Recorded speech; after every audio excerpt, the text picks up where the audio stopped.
이제 한국의 위성 산업 기업들을 소개해 드리겠습니다.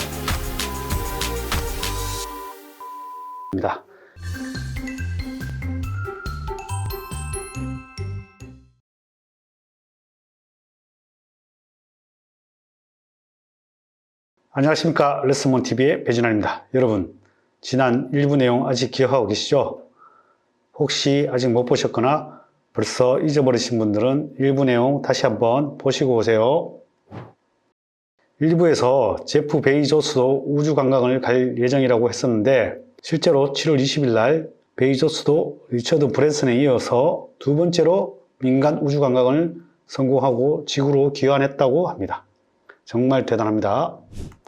지난 시간에 이어 이번 시간에는 위성 산업에 대한 간략한 소개와 위성 제조와 위성 관련 서비스를 제공하는 기업들을 소개하는 시간을 가져보도록 하겠습니다.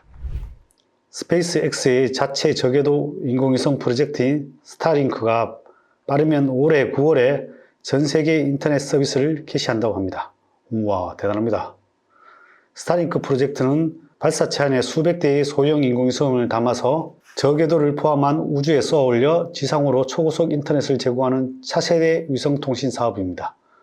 이미 스타링크는 베타 서비스를 진행한 적이 있는데요. 실제로 인터넷 속도가 기존의 광통신망 인터넷 속도와 거의 비슷하거나 조금 빨랐다고 합니다. 스페이스X뿐만 아니라 아마존도 프로젝트 카이퍼를 앞세우며 위성통신 사업에 뛰어드는데요. 빅테크 기업들이 위성통신 사업에 뛰어드는 이유는 저궤도 위성 산업을 통해 기존 광통신 인터넷망의 한계를 극복할 수 있기 때문입니다. 기존의 광통신 인터넷은 통신망을 매개체로 하기 때문에 충분한 인프라가 갖춰지지 않으면 원활하게 인터넷을 공급하기 어렵다는 한계가 있습니다. 실제로 2019년 기준으로 전 세계 인터넷 보급률은 대략 60% 정도로 집계되었고 또 충분한 인프라를 갖추지 못한 저개발 국가 혹은 인터넷 속도가 현저히 제한되는 항공, 해상 지역은 원활한 인터넷 사용이 제한될 수밖에 없는데요. 하지만 저궤도 인공위성을 사용해 인터넷을 보급한다면 지리적인 여건과 관계없이 인터넷을 안정적으로 공급할 수 있게 되는 것입니다. 이는 인터넷 관련 산업의 추가적인 성장의 동력으로 작용할 수밖에 없고 인터넷 통신 인프라가 확충되지 않은 지역은 스타링크의 서비스를 이용할 수밖에 없다는 뜻이기도 하겠습니다. 단순히 인터넷 보급만을 넘어서 저궤도 위성산업은 자율주행, 5G와도 깊은 연관이 있습니다. 5G가 미래 산업으로 각광받았으나 인프라 구축에 너무 많은 비용이 들고 기술의 한계 때문에 관련된 산업이 정체되어 있는 상황에서 5G와 저궤도 위성 산업이 만난다면 5G의 시대가 한층 더 앞으로 당겨질 수 있을 것입니다. 자율주행과 같은 모빌리티 산업도 통신 인프라가 구축되지 않는다면 시행에 한계가 분명히 존재할 텐데 자율주행 산업도 저궤도 인공위성 산업과 엄청난 시너지를 낼 수 있을 것으로 예측됩니다. 최근 과학기술정보통신부는 5G를 넘어선 6G 사업 전략을 통해 통신 인프라 구축과 미래 산업에 대한 청사진을 그렸습니다. 그중 저궤도 위성이 핵심 역할을 할 것이며 저궤도 인공위성 산업에 대한 개발 및 기술력의 성장이 필요하다고 밝혔습니다. UAM 산업도 미래 메가 트렌드에 속하는 중요한 미래 먹거리 산업인데 UAM도 기체 관제나 관제 및 기능 인터넷 이용에 있어서 저궤도 위성통신 기술이 중요한 역할을 하기 때문에 저궤도 위성통신 기술이 미래에 각광받는 산업들과 밀접한 연관성이 있음을 알 수 있습니다. 우리나라도 10년 내 저궤도 위성통신 위성 14기를 쏘아 올린다, 이런 기사가 나와 있습니다. 이제 한국의 위성 산업 기업들을 소개해 드리겠습니다. 세트레가이는 카이스트 인공위성 연구센터 출신 연구원들 중심으로 창업한 인공위성 시스템 개발 업체이며 주요 사업 영역은 카메라를 활용한 관측 분야에 집중하고 있으며 자회사를 통해 위성 판매 사업 및 위성 영상 분석 사업을 영위하고 있습니다. 세트레가이는 관측 위성 제조, 방위산업, 그리고 자회사에서 하는 위성 영상 판매 사업, 그다음 위성 영상 분석 사업을 가지고 있습니다. 자회사 소개를 해드리겠습니다. 자회사 SIIS는 세트레가이가 지분 62%를 가지고 있고요. 위성 영상을 판매 및 서비스 사업을 영위한다고 나와 있네요. 영상 판매 분석 사업의 경우 원가 비중이 크지 않아 이익이 많이 발생하는 사업이라고 나와 있네요. 그래서 세트레가이의 캐시카우 역할을 담당하고 있다고 합니다. 2019년에서 20년 역성장을 보였지만 올해부터 많은 수주를 받을 것으로 기대되고 있습니다. 그리고 SIA라는 위성 영상 분석 사업을 하는 자회사도 가지고 있는데요. 이 회사는 세트레가이가 지분을 89%나 들고 있네요. 비록 규모가 큰 회사는 아니지만 위성 영상 부가가치 서비스 시장의 성장이 예상됨에 따라 충분히 수혜를 볼 수 있는 기업입니다. SIA는 2023년에 기술 특례 상장을 준비 중에 있다고 합니다. 세트레가이의 매출액과 영업이익 추이를 보시면 지난 7년간 꾸준히 성장을 했고 성장률도 우상향하고 있음을 알 수 있습니다. 앞으로 우주항공산업이 성장함에 따라 매출액과 영업이익은 더욱더 가파른 상승세를 보일 것으로 예상됩니다. 이렇게 세트레가이는 코로나 때 12,000원까지 갔다가 지금 최근에 8만원까지 올랐다가 지금은 하락 조정을 마치고 다시 기간 조정 중에 있습니다. 보시면 일단 1파, 2파, 3파 크게 상승을 하고 그 다음에 A파, B파, C파 이렇게 하락 조정을 마치고 다시 이렇게 횡보 조정 중에 있습니다. 조정 중에 있으니까 이 조정이 좀 어느 정도까지 갈지 모르나 조정이 또 마치고 나면 다시 한번 상승을 기대해 보도록 하겠습니다. 주봉 차트고요.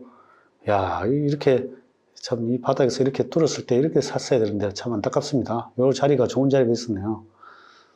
요런 자리에 샀으면 뭐 한 2, 3만 원대 살 수 있었네요. 3만 원대 샀으면 그래도 안정적으로 싸게 사서 들고 있었는데 지금은 여러분들 좀 가격이 부담스럽죠? 다음은 AP위성통신을 소개하겠습니다. AP위성은 위성통신 단말기와 위성 본체 제조의 강점을 가지고 있는 회사입니다. 국내 인공위성 개발이 가속화되고 인공위성 개발 관련 예산도 해마다 증가하고 있어 향후 국내 인공위성 수주도 기대해 볼 수 있다고 합니다. AP위성의 사업 영역은 위성통신 부분과 위성 제조 부분으로 크게 나눠집니다. 밑에 부분을 한번 살펴보시고요. AP위성의 매출액과 영업이익 추이 그리고 매출 구성을 보시면 매출액이 아직 큰 성장을 이루어지고 있지는 않으나 매출액에서 위성 제조가 차지하는 부분이 이렇게 늘어나고 있고요. 위성 제조 매출액 부분이 상당히 증가할 것으로 예상이 되고 있습니다. 다음으로 AP위성 실적 추이도 보시면 매출액 영업이익이 아직 분기별로 눈에 크게 늘어나지는 않고 줄었다 늘었다 하고 있습니다. AP위성에 기대할 수 있는 포인트가 하나 더 있는데요. 바로 정부가 주도하는 5G, 6G 산업에 AP위성이 참여한다는 것입니다. 정부는 저궤도 위성통신을 통해 5G와 6G의 성장을 도모할 것으로 보이는데요. AP위성이 이 흐름 속에서 큰 수혜를 입을 수 있을 것으로 추정됩니다. AP위성의 차트를 보겠는데요. 아까 세트레가이보다는 조금 더 강한 모습을 보이고 있고요. 이것도 똑같이 이렇게 1파, 2파, 3파 상승을 마치고 다시 이제 A파, B파, C파, 그 다음에 D파, E파까지 하락을 했네요. 하락을 하고 다시 상승 추세 중에 있고요. 일봉 차트는 그렇고 다시 주봉 차트도 이렇게 올라가고 있는데요. 전고점이 뚫어지기를 한번 기대해 보겠습니다. 이게 만약에 못 뚫고 되려면 또 기간 조정이나 시간 조정이 많이 필요하고요. 어쨌든 23,000원이 일단은 고점으로 보여집니다. 다음은 인텔리안테크입니다. 인텔리안테크는 2004년에 설립된 위성통신 안테나 개발 및 판매업체로 글로벌 해상용 위성통신 안테나 산업에서 독점적인 위치를 가지고 있는 회사입니다. 또 하나 주목해야 할 점은 인텔리안테크가 영국 정부의 지원을 받는 위냅의 안테나를 공급한다는 것입니다.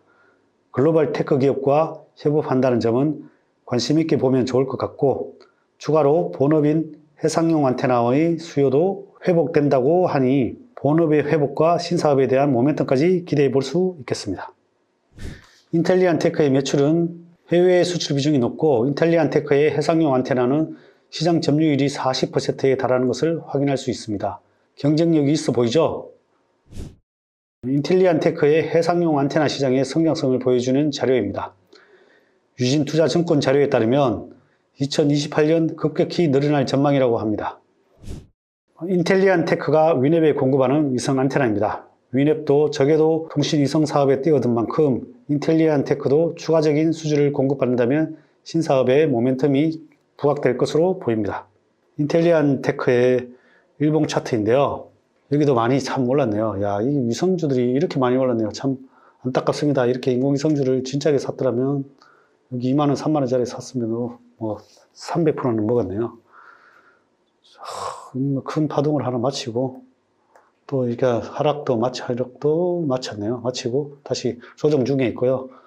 이렇게 또 기간 조정을 거치고 나면 다시 한번 상승을 기대해 보도록 하겠습니다. 근데 이게 이 회사가 최근에 유상증자를 했네요. 보니까 뭐 한 거의 800억인가 거의 뭐 900억, 1000억 가까이 한 것 같은데요. 유상증자가 또 물량이 소화될 때까지는 주주배정 증자니까 소화될 때까지는 시간이 좀 걸릴 걸로 보여집니다. 주봉상도 이렇게 크게 한번 상승을 하고 일단은 조정 중에 있고요. 이게 기간 조정인지 하락 조정인지 충분히 거치고 다시 한번 새로운 실적과 동반하면서 상승하려면 시간은 좀 걸릴 걸로 보여집니다. 이 투자는 하루아침이 되는 게 아닙니다. 이렇게 보면 이렇게 오랫동안 시간을 끌었다가 이렇게 대시세를 내는 겁니다. 그래서 다시 한번 이렇게 가려면은 그때는 이제 또 다시 실적과 동반되면서 또 산업이 커나갈 때 한 번 더 성장을 할 걸로 보여집니다. 1부에 이어 2부에서 준비한 내용은 여기까지입니다. 1부 영상을 보시고 몇몇 분들은 우주여행은 너무 먼 미래다 이런 말씀을 하셨는데요. 네, 우리나라에서 우주여행을 가는 날은 아직 시간이 많이 걸릴지도 모르지만 제가 트렌드 분석으로 올려드리는 영상은 이 종목이 좋으니 당장 매수하라는 뜻이 아니라 길게 장기 안목으로 보았을 때 이런 분야는 앞으로 성장성이 있고 좋아 보이니 꾸준히 관심을 가지고 지켜보시라는 취지로 잘 이해하시면 좋겠다는 말씀드립니다. 그런 점에서 2부에서 소개해드린 저궤도 위성산업은 너무 달나라 같은 이야기는 아니라고 생각됩니다. 무더운 날씨와 계속되는 코로나 확산에 항상 건강 유의하시고 성투하십시오. 감사합니다.